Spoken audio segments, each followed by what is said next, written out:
হরে কৃষ্ণ কৃষ্ণ কৃষ্ণ হরে হরে, হরে রাম রাম রাম হরে হরে। এই বলে গীতা পাঠ শুরু করছি, সবাই সাথে থাকো। হরে কৃষ্ণ, নিতাই গৌর হরি বল। সবাই মন দিয়ে গীতা পাঠ শোনো, শোভনেও সবার সংসারে আনন্দ আসে। তো সবাই রাধে রাধে, হরে কৃষ্ণ কৃষ্ণ কৃষ্ণ হরে হরে, হরে রাম রাম হরে হরে, রাধে রাধে রাধে রাধে। পড়ছি প্রকৃত পুরুষ বিবেক যোগ, শ্লোক নম্বর 21। জীবের ভিন্ন ভিন্ন শরীর ইন্দ্রিয়ের প্রকাশ হয় জড়া প্রকৃতির প্রভাবে। 84 লক্ষ বিভিন্ন প্রজাতির জীব আছে এবং তা প্রকৃতির সৃষ্টি। জীব তার ইন্দ্রিয় সুখ ভোগের বাসনা অনুসারে ভিন্ন ভিন্ন শরীর প্রাপ্ত হয়। ভিন্ন ভিন্ন শরীরে তখন সে বিভিন্ন রকমের সুখ দুঃখ অনুভব করে। তার এই সুখ দুঃখের কারণ তার জড়দেহের, এবং সেই অনুভূতিগুলো তার নিজের নয়। তার স্বরূপে যে নিত্য আনন্দময় সেই সম্বন্ধে কোনো সন্দেহ নেই, তাই সেটি হচ্ছে তার স্বাভাবিক অবস্থা। কিন্তু জড়জগতের উপর অধ্যপত্য করার বাসনার ফলে জীব জড়জগতে আবদ্ধ হয়ে পড়ে। চিৎ জগতে এই সমস্ত বন্ধনের কোনো প্রশ্নই ওঠে না। চিৎ জগৎ হচ্ছে চিরপবিত্র, কিন্তু জড়জগতের সকলের তাদের দেহগত ইন্দ্রিয় সুখ উপভোগের জন্য সংগ্রাম করে চলেছে। তাই স্পষ্টভাবে বলা যায় যে এই দেহটি হচ্ছে ইন্দ্রিয়ের পরিমাণ, ইন্দ্রিয়গুলি হচ্ছে কামনা বাসনা চরিতার্থে করার যন্ত্র। তাই দেহ ও যন্ত্রগুলো, ইন্দ্রিয়গুলি জড়া প্রকৃতির দান। পরবর্তী শ্লোকে বিশ্লেষণ করা হবে যে জীব তার পূর্বকৃত কর্ম ও বাসনা অনুসারে সুখ অথবা দুঃখ ভোগ করে। জীবের কামনা ও কর্ম অনুসারে জড়া প্রকৃতি তাকে বিভিন্ন আবাসনে প্রেরণ করে। এই সমস্ত আবাসনগুলি অর্জনের জন্য জীব নিজেই দায়ী, এবং সেই অনুসারে যে সে সুখ ও দুঃখ ভোগ করে থাকে। কোনো বিশেষ জড় শরীর প্রাপ্ত হলেই জীব প্রকৃতির নিয়ন্ত্রণাধীন হয়ে পড়ে, কারণ এই দেহটি জড় পদার্থ বলেই জড়া প্রকৃতির নিয়ম অনুসারে তাকে পরিচালিত হতে হবে।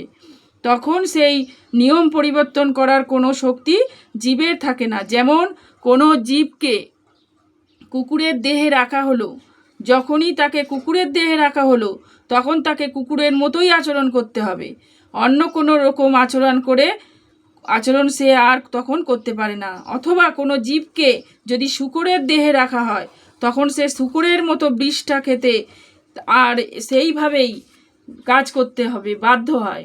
তেমনি কোনো জীবকে যদি দেবতা শরীরে রাখা হয় তখন তাকে তার সেই দেহ অনুসারেই আচরণ করতে হবে। এটি হচ্ছে প্রকৃতির নিয়ম। কিন্তু সর্ব অবস্থাতেই পরমাত্মা জীবাত্মার সঙ্গে রয়েছেন। বেদে মুখমণ্ডান উপনিষদে তার ব্যাখ্যা করে বলা হয়েছে, দাসপর্ণা সজুজা সখায়া। পরমেশ্বর ভগবান জীবের প্রতি এত দয়াশীল যে তিনি সর্বদাই তার পরম বন্ধুর মতো পরমাত্মা রূপে তার সঙ্গে সঙ্গে থাকেন। পুরুষ প্রকৃতিস্থ হিং ভুঙ্ক্তে প্রকৃতি যেন গুণান, কারণ গুণসঙ্গস্য শশসদ জনি জন্মস্যু। মানে হচ্ছে জড়া প্রকৃতিতে অবস্থিত হয়ে জীব প্রকৃতজাত গুণসমূহ ভোগ করে। প্রকৃতির গুণেই সঙ্গবশতই তার সৎ অসৎ যোনিসমূহ জন্ম হয়। জীব কিভাবে এক দেহ থেকে আরেক দেহে দেহান্তরিত হয় তা বোঝানোর জন্য এই শ্লোকে অত্যন্ত গুরুত্বপূর্ণ দ্বিতীয় অধ্যায়ে ব্যাখ্যা করা হয়েছে যে পোশাক পরিবর্তন করার মতো জীব এক দেহ থেকে আরেক দেহে দেহান্তরিত হয়। জড় অস্তিত্বের প্রতি আসক্তি হচ্ছে এই পোশাকের পরিবর্তনের কারণ। জীব যতক্ষণ এই ভ্রান্ত প্রকৃতির দ্বারা মোহচ্ছন্ন থাকে ততক্ষণ তাকে এক দেহ থেকে আরেক দেহে দেহান্তরিত হতে হয়। জড়জগতের উপর আধিপত্য করার দুর্দশার ফলে সে এই রকম অবাঞ্ছিত অবস্থায় পাতিত হয়। জাগতিক কামনা বাসনার প্রভাবে সে কখনো দেবতা রূপে জন্মগ্রহণ করে, কখনো মানুষ রূপে জন্মগ্রহণ করে, এবং কখনো পশুরূপে পাখি, জলচর প্রাণী, পতঙ্গ, সাধুসন্ত অথবা পোকামাকড় অথবা ছাড় পোকা রূপে জন্মগ্রহণ করেন। সর্বক্ষণ এই দেহান্তর ঘটে চলেছে। আর সর্ব অবস্থাতেই জীব মনে করছে যে সে তার পারপার্শ্বিক অবস্থার নিয়ন্তা, কিন্তু প্রকৃতপক্ষে সর্ব অবস্থায় সে জড়ান প্রকৃতির নিয়ন্ত্রণাধীন। কিভাবে জীব বিভিন্ন শরীর প্রাপ্ত হয় সেই কথা এখানে ব্যাখ্যা করা হয়েছে। তার শরীর প্রাপ্তির কারণ হচ্ছে প্রকৃতির বিভিন্ন গুণের সঙ্গে তার অসঙ্গ, তাই প্রকৃতির 3টে গুণের ঊর্ধ্বে উন্নতি হয়ে গুণাতীত অপ্রাকৃত স্তরে অধিষ্ঠিত হতে হবে। তাকে বলা হয় কৃষ্ণ চেতনা। কৃষ্ণ চেতনায় অধিষ্ঠিত না হলে তার জড় চেতনা তাকে দেহ থেকে আরেক দেহে দেহান্তরিত হতে বাধ্য করবে, কারণ অনাদিকাল ধরে তার হৃদয়ে জড় কামনা বাসনাগুলো রয়ে গেছে। তাই তার এই চেতনার পরিবর্তন করতে হবে। সেই পরিবর্তন সম্ভব হয় কেবল নির্ভরযোগ্য সূত্র থেকে শ্রবণ করার মাধ্যমে। তার শ্রেষ্ঠ নিদর্শন এখানে দেওয়া হয়েছে। অর্জুন পরমেশ্বর ভগবান শ্রীকৃষ্ণের কাছ থেকে ভগবত তত্ত্বজ্ঞান শ্রবণ করেছেন। জীব যদি এই শ্রবণের পন্থা অবলম্বন করে তাহলে সে জড়জগতের উপর অধিপত্য করার চিরপুরাতন বাসনা ত্যাগ করতে সক্ষম হয় এবং জড়জগতের উপর তার অধিপত্য করার বাসনা যত কমতে থাকে সেই অনুপাতে সে দিব্য আনন্দ অনুভব করে থাকে। একটি বৈদিক মন্ত্রে বলা হয়েছে যে পরম পুরুষোত্তম ভগবানের সঙ্গে লাভে তার জ্ঞান যতই বর্ধিত হয় ততই সে নিত্য আনন্দময় জীবন আস্বাদন করে। উপদেষ্টা নমনস্তা চ ভর্তা ভোক্তা মহেশ্বর পরমাত্যন্তি চাপুক্ত দেহ হন্তিস্তিন পুরুষ। এই শরীরে আর একজন পরম পুরুষ রয়েছেন, যিনি হচ্ছেন উপদেষ্টা, অনুমন্তা, ভর্তা, ভোক্তা, মহেশ্বর এবং তাকে পরমাত্মা বলা হয়। এখানে বলা হচ্ছে পরমাত্মা যিনি সর্বক্ষণ জীবের সঙ্গে থাকেন তিনি পরমেশ্বর ভগবানের প্রকাশ। তিনি একজন সাধারণ জীব নন। অদ্বৈতবাদী দার্শনিকেরা যেহেতু ক্ষেত্রজ্ঞে এক বলে মনে করেন, তাই তাদের মতো জীবাত্মা ও পরমাত্মার মধ্যে কোনো পার্থক্য নেই। সেই পার্থক্য স্পষ্টভাবে বোঝবার জন্য ভগবান এখানে বলেছেন যে তিনি পরমাত্মা রূপে প্রতিটি দেহে বিরাজ করেন। জীবাত্মা থেকে তিনি পৃথক। তিনি পর অর্থাৎ প্রাপ্তি প্রপঞ্চাতীত। জীবাত্মা কোনো বিশেষ ক্ষেত্রের কার্যকলাপ উপভোগ করে থাকেন, কিন্তু পরমাত্মা জীবের ভোক্তা বা দেহের কর্মফলের ভোক্তা থাকেন। তিনি বিরাজ করেন সাক্ষী, পর্যবেক্ষণ, অনুমোদনকারী ও পরম ভোক্তা রূপে। তার নাম হচ্ছে পরমাত্মা, জীবাত্মা নয়। তিনি প্রপঞ্চতীত। এখানে স্পষ্টভাবে বোঝানো হয়েছে যে আত্মা ও পরমাত্মা বিভিন্ন পরমাত্মার হস্ত সর্বত্রই রয়েছে, কিন্তু জীবের তা নেই। যেহেতু পরমাত্মা পরমেশ্বর ভগবান, তাই তিনি প্রতিটি জীবের অন্তরে থেকে জীবাত্মা ভোগ বাসনাগুলি মঞ্জুর করে। পরমাত্মা অনুমোদন ব্যতীত জীবাত্মা কিছুই করতে পারে না। জীবাত্মা হচ্ছে ভুক্ত ও প্রতিপালিত এবং ভগবান হচ্ছেন ভোক্তা ও প্রতিপালক। অসংখ্য জীব আছে এবং তিনি তাদের পরম সুহৃদয় রূপে তাদের অন্তরে বিরাজ করেন। প্রতিটি স্বতন্ত্র জীব হচ্ছে পরমেশ্বর ভগবানের সনাতন বিভিন্ন অংশ এবং তারা উভয় একে অপরের ঘনিষ্ঠ বন্ধু, কিন্তু জীবের মধ্যে ভগবানের অনুমোদন প্রত্যাহার করার পরিণত হয়েছে এবং সে স্বাধীনভাবে জড়া প্রকৃতির উপরের অধিপত্য করার বাসনা করে। যেহেতু তার এই প্রবণতা রয়েছে, তাই তাকে বলা হয় পরমেশ্বর ভগবানের ততস্থ শক্তি। জীবের ভগবানের জড়া শক্তি নতুবা তার পরা শক্তিতে অবস্থান করতে পারে। যখন সে জড়া শক্তির বন্ধনে আবদ্ধ হয়ে পড়ে, তখন পরমেশ্বর ভগবান তাকে তার পরা প্রকৃতিতে ফিরিয়ে নিয়ে যাবার জন্য তার পরম বন্ধু পরমাত্মা রূপে তার সঙ্গে সঙ্গে থাকেন। ভগবান জীবকে পরা প্রকৃতিতে নিয়ে যাবার জন্য সর্বদাই উদ্গ্রীব, কিন্তু জীব তার যৎপরনাস্তি ক্ষুদ্র স্বাতন্ত্র্যের প্রভাবে প্রতিনিয়ত পরম চিন্ময় জ্যোতিষ রূপে ভগবানের সঙ্গে প্রত্যাখ্যান করছে। তাই স্বাতন্ত্র্যের অপব্যবহার করার ফলেই জীব ও জড়া প্রকৃতির সংসারে দুঃখ ভোগ করছে। ভগবান তাই সর্বক্ষণ তার অন্তর থেকে এবং বাইরের থেকে উপদেশ দিচ্ছেন। বাইরের থেকে তিনি ভগবদ্গীতা রূপে উপদেশ দিচ্ছেন এবং অন্তর থেকে তিনি জীবের দৃঢ় প্রত্যয় উৎপাদন করার চেষ্টা করছেন। এই জড়জগতে তার কোনো কর্ম আনন্দ দানের পক্ষে উপযোগী নয়। তিনি বলেছেন, এই সব কিছু পরিত্যাগ করে আমার প্রতি বিশ্বাস ভজন হও, তাহলে তুমি সুখী হতে পারবে। এইভাবে বুদ্ধিমান ব্যক্তি পরমাত্মা ও পরম পুরুষোত্তম ভগবানের প্রতি তার বিশ্বাস অর্পণ করে সচিত আনন্দময় জীবকের দিকে অগ্রসর হতে শুরু করেন। এবং ব্যক্তি পুরুষং প্রকৃতিং চ গুণের সহ সর্বতা বর্তমানপি ন স ভূয়ঃ বিজয়েতে। মানে হচ্ছে যিনি এইভাবে পুরুষকে এবং গুণাদি সহ জড় প্রকৃতিতে অবগণ হন, তিনি জড়জগতে বর্তমান হয়েও পূর্ণ পূর্ণ জন্মগ্রহণ করেন না।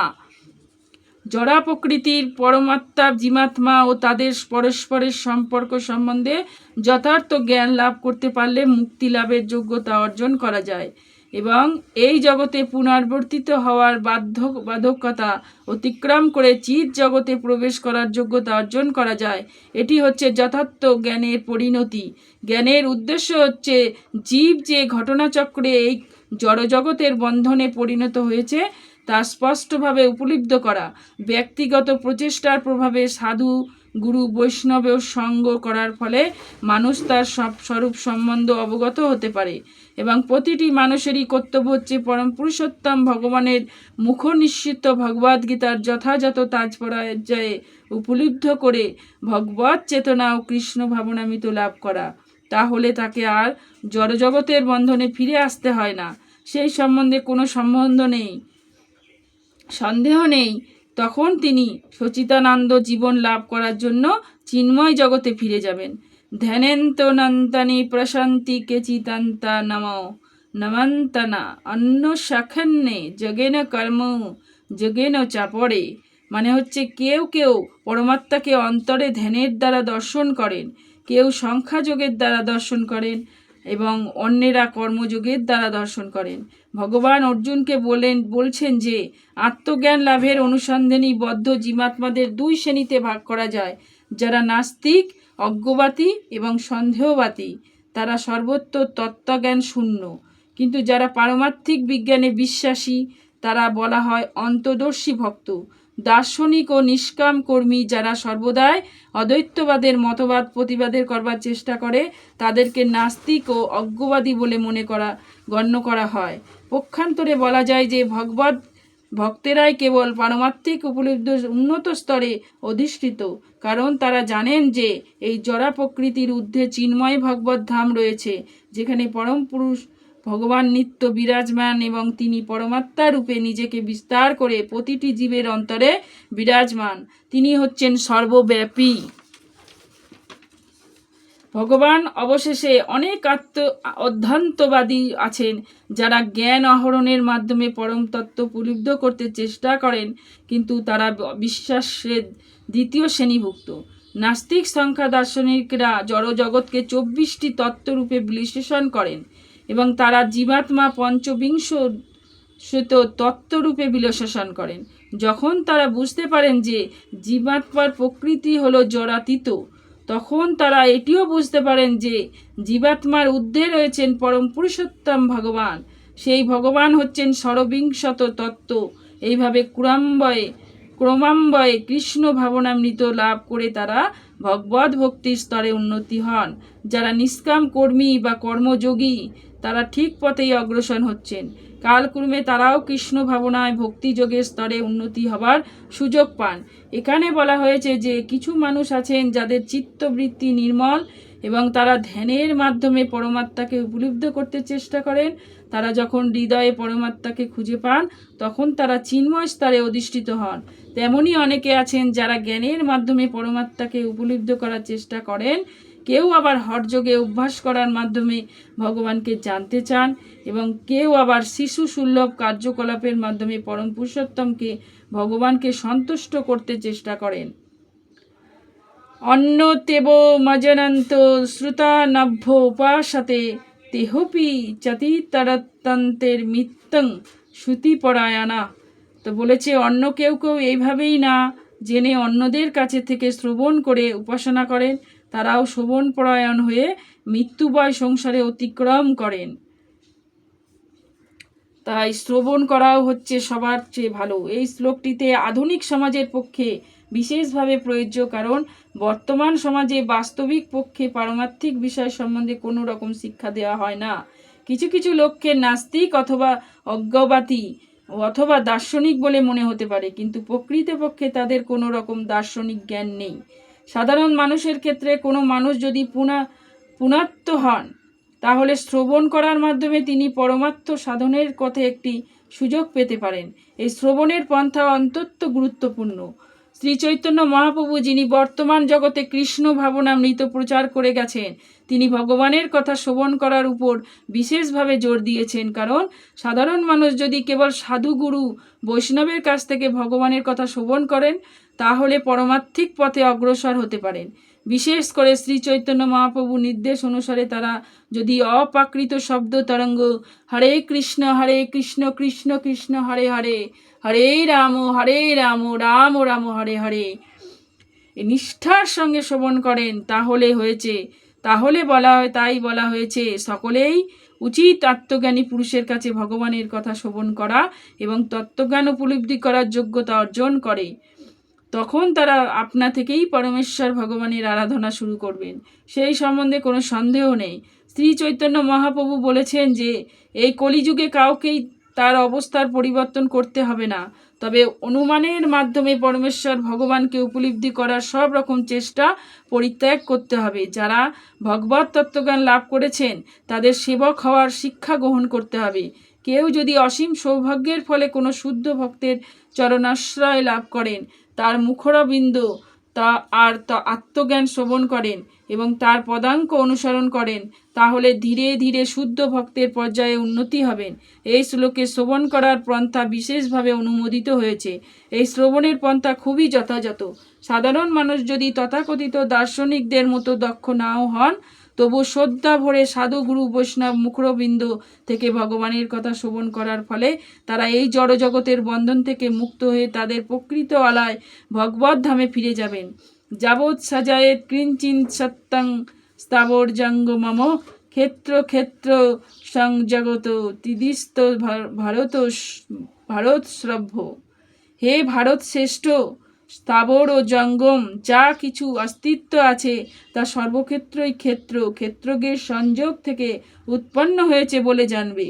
জড়া প্রকৃতির এই জীব ও উভয় সৃষ্টির পূর্বে বর্তমান ছিল, তাদের সম্বন্ধে এই শ্লোকে ব্যাখ্যা করা হয়েছে যে কিছু সৃষ্টি হয়েছে তা কেবল জড়া প্রকৃতি ও জীবের সময় মাত্র। প্রকৃতিতে গাছপালা পাহাড় পর্বতের মতো অনেক কিছু আছে যা স্থাবর ও গতিশীল নয়, এবং অনেক কিছু আছে যা জঙ্গম ও গতিশীল। তারা সকলের জড়া প্রকৃতি এবং পরা প্রকৃতি জীবাত্মার সম্বয় ছাড়া আর কিছুই নয়। পরা প্রকৃতি জীবাত্মার সংস্পর্শে ছাড়া কোনো কিছুই বিকাশ হতে পারে না। জড়া প্রকৃতির সঙ্গে তারা প্রকৃতির যে সম্পর্ক তা নিত্যকাল ধরে চলে আসছে এবং তাদের সমবায় সম্পাদিত হয় পরমেশ্বর ভগবানের ইচ্ছার প্রভাবে। তাই তিনি উৎকৃষ্টা ও অনুৎকৃষ্টা উভয় প্রকৃতির নিয়ন্তা। তিনি জড়া প্রকৃতির সৃষ্টি করেছেন এবং উৎকৃষ্টা পরা প্রকৃতি তিনি জড়া প্রকৃতিতে স্থাপন করেছেন, এবং তার ফলে এই সমস্ত কিছু প্রকাশিত হয়েছে এবং সক্রিয় হয়েছে। সমৌ সর্বেষু ভূতেষু তিষ্ঠতং পরমেশ্বরম বিনশত্য স্তমনি স্থান্তোজ পশ্যতি সা প্রসতি। হরে কৃষ্ণ কৃষ্ণ কৃষ্ণ হরে হরে, হরে রাম রাম রাম হরে হরে। এই বলে আমি গীতা পাঠ আজকে এখানে শেষ করছি। সবার ভালো লাগলে হবে। হরে কৃষ্ণ ও রাধে রাধে লিখতে ভুলো না।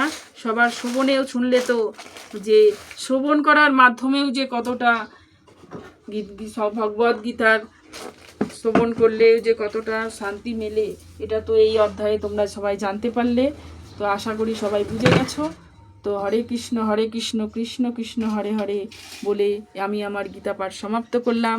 সবাই ভালো থেকো, সুখে থেকো। হরে কৃষ্ণ কৃষ্ণ কৃষ্ণ হরে হরে। রাধে রাধে লিখতে ভুলো না। সবার দিনটি ভালো যাক, সবার সংসারে শান্তি আসুক, এই কামনা করি। আমি সব সময় তোমাদের জন্য এই কামনা করে থাকি। তো সবাই ভালো থেকো। সবাইকে শুভ সকালের শুভেচ্ছা। হরে কৃষ্ণ। জয় রাধে রাধে কৃষ্ণ কৃষ্ণ গোবিন্দ গোবিন্দ বলো রে। জয় রাধে রাধে কৃষ্ণ কৃষ্ণ গোবিন্দ গোবিন্দ বলো রে। হরে কৃষ্ণ নিতাই গৌর হরি বল। হরে কৃষ্ণ কৃষ্ণ হরে কৃষ্ণ কৃষ্ণ কৃষ্ণ হরে হরে, হরে রাম রাম রাম